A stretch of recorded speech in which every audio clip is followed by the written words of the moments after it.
In this video, I'll show you how to get access to Facebook Business Manager step by step. If you're joining a company, working with a client, or managing business assets, you'll need to be invited to their Business Manager. First, contact the Business Manager admin and ask them to add you using the email address linked to your Facebook account. Once they send the invitation, check your email inbox for the invitation from Meta. Open the email and click Accept Invitation. You'll be redirected to Meta Business Suite, where you'll need to sign in with your Facebook account. After signing in, review the permissions you've been given and click Accept to join the Business Manager. Once the invitation is accepted, you'll have access to the Facebook pages, ad accounts, Instagram accounts, or other business assets assigned to you. If you don't receive the invitation, ask the admin to confirm that they entered the correct email address and resend it if necessary.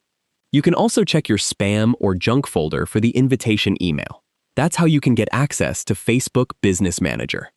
If you found this video helpful, please like the video and subscribe to the channel for more easy app tutorials.